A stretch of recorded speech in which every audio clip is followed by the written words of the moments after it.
gentlemen, Richard Kenobi here, and I'm back again for another MLP Season 5 review, and today we have Episode 15, Rarity Investigates. Now this one, I think, was a lot better than last week's episode, even though I did like that episode. This one I liked a lot better, because, you know, as the title implies, Rarity investigates. Now this episode, if you have not seen it, then I suggest you go watch it, because there will be spoilers. Alright, so let's go ahead and get started. So of course this episode starts off where we're in Canterlot back, or I'm just going to say Canterlot because I have a hard time pronouncing that last title, so apologies on my part. So we're in the same shop and we see Rarity and Sassy, they're getting dresses ready, and then, you know, Rainbow Dash comes in and shoves open the door, causing all of the statues to fall down with the clothes and everything. And of course, you know, we see, you know, she's talking to Rarity about if she'll come with her to the Wonderbolts to see them perform. Of course, Rainbow Dash is not performing, she's just going to be watching. So, of course, Rarity says, yeah, sure, of course I'll be there. So, of course, they go there, and they're at the ball, and, you know, they see that there's a whole mess of food there, and, of course, we get to see all kinds of delicious treats, like broccoli. Even Rainbow Dash likes broccoli. Sorry, folks. And of course, you know, we are introduced to the legendary Wonderbolt himself, the one who held the record in the Mustang run, Wind Rider. And of course, as usual, Rainbow Dash is geeking out, she actually blushes, and fanfics don't even think about it, because I still prefer Rainbow Dash and Soren. So of course, you know, she's introducing him to Rarity, and then of course, you know, we see Spitfire, you know, tell him that, you know, Rainbow Dash is the fastest. She may even come close to breaking your record. And of course, you know, he says, interesting, and then he leaves off, and then after that, you know, they all go to sleep, and then the next day, you know, we see that, by the way, folks, sorry if you hear a bell, that's my dogs, they're just running around. So anyway, they of course are Rainbow Dash and Rarity are watching the Wonderbolts perform, and then of course, you know, she's saying thanks for being here with me. If you weren't, I wouldn't have anyone to talk to. So then of course we see Soren, and he's talking to her, saying how would she like to, you know, perform with them, because Spitfire got a note from her mother saying she's sick and she needs her to come help her.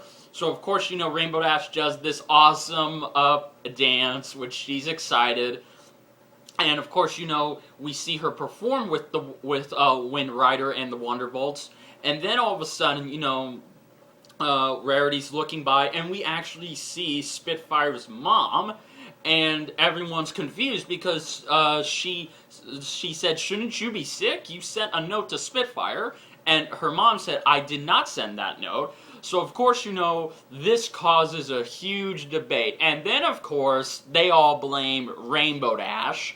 And immediately, this is where it kicks in. This is where the investigate comes in. So, of course, after that, you know, they're saying it could have been Rainbow Dash. And they were asking her where she was. And she says she was sleeping, having this awesome dream. And, of course, you know, that doesn't really help her out. So Soren says if she doesn't find Spitfire or a way to prove she was innocent, she will be banned from the Wonderbolts. So of course, Rarity, the detective, comes in. Yes, this is where Rarity is now a detective, and her and Rainbow Dash go searching around the crime scene. They first go in Wind Rider's room and find the envelope, but also a strange scent. We'll get back to that later. And of course, we see flicks of Rainbow Dash's hair. So, and it's in straight lines. So of course, after that, they go, Rarity exaggerates how good she looks. And of course, you know, she goes to see the curtains, and she talks about how one of them's out of place. And then they question the guards.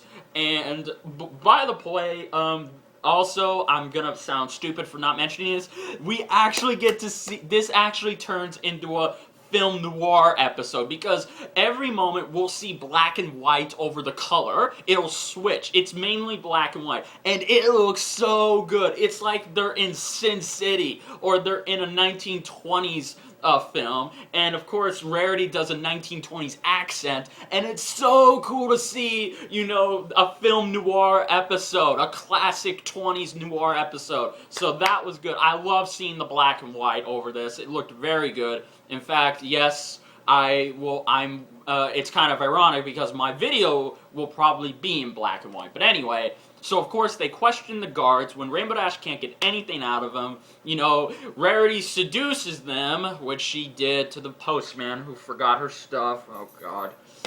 You know, and then of course they talk about the chocolate cake that they were given by someone. So of course, you know, Rarity figures out what was in the ingredients, and Rainbow Dash is starting to have doubt on herself. And there's even a moment where Rarity narrates out loud, and it's pretty funny. So of course they go to the bakery, and then of course it continues the black and white, and then we see that Rarity talks to the person who made the cake, and she said that a strange pony, she came in with the hat, glasses, scarf, and a coat, and she had this rather raspy voice that sounded just like Rainbow Dash. So of course, you know, that puts Rainbow Dash even more blame. So of course, we see that she talks about how the person got chocolate over the scarf, and of course Rainbow Dash again questions, what does this have to do with anything? So of course, Rarity, you know, they go in the rain, and this funny Sin City reference where we see rain and these four ducks walk by. Rarity makes a joke, and then she finds out who did it. So, and I actually called this early in the episode, and I'll tell you who it was. So they go back, and we see this awesome shot. It's a Batman the Animated Series reference, where every time in Batman the Animated Series, when it would thunder, you would see their eyes turn, Batman's eyes white. Well, in here, when we see it thunder, Rarity and Rainbow Dash eyes are white, and then it goes back to the black and white. So it switches from color to black and white, and I like that. So of course, Rarity figures out it was Wind Rider, and of course she lays it all down, and she explains what they were doing had a point. You know, with Wind Rider's room, how the hair, it was cut. It didn't just fall out. You know, that's impossible. So of course, you know, and the letter had his cologne on it, and then when they went into the gala, and the curtains were out of place, almost like somebody was hiding, and then the cake, how the guards were eating the cake, and how someone got chocolate all over their scarf. Well, she notices that Wind Rider's scarf is out of order, so then she unties it and reveals the chocolate stain. And of course, he denies it, but then he confesses in a Scooby-Doo fashion, yes, yes, it was me, I wouldn't have gotten away with it too. And, well, he didn't say that, but anyway, so then he confesses, and then you know, they're still worrying, where is Spitfire? So then, you know, she's in the farthest parts of the mountain, and it would take forever for her to get back. So then, of course, Soren asks Rainbow Dash if they'll join her, but she says no, this Spitfire shouldn't miss out on this. So she flies as fast as she can, because she's the female version of the Flash, even though when people say she won't make it, she proves them wrong, like a boss. And then she brings Spitfire back, then the case is closed, and then of course, you know, he tells her why he did it, because he was jealous of Rainbow Dash, breaking his record. Obvious. So then, Spitfire and the other Wonderbolts remove him, and he's no longer a part of the Wonderbolts. So then, of course, you know, Rainbow Dash gets to fulfill her dream and fly with them, and they even make this awesome little flower, although it would have been interesting to see it in color, but whatever. And we get our last shot at black and white. And when she reveals how she did it, so yeah, it's in black and white. And then it ends where Rarity accidentally narrates out loud. So this was a really good episode. I'm sorry if I seem excited. I really did love this episode. It was really good. I loved, you know, how it was a film noir episode. I love that. I'm a guy who loves classic noir, the black and white and stuff. Duh.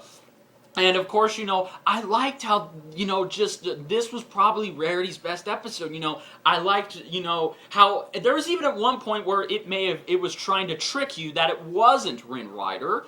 And like I said, you know, I knew it was him. But either way, you know, I just loved everything about this episode. You know, and the comedy was really good. I loved the, you know, the jokes. They were good. The black and white, you know, and the color mixing well together. Most of the time you want to see it in black and white. So it was really good.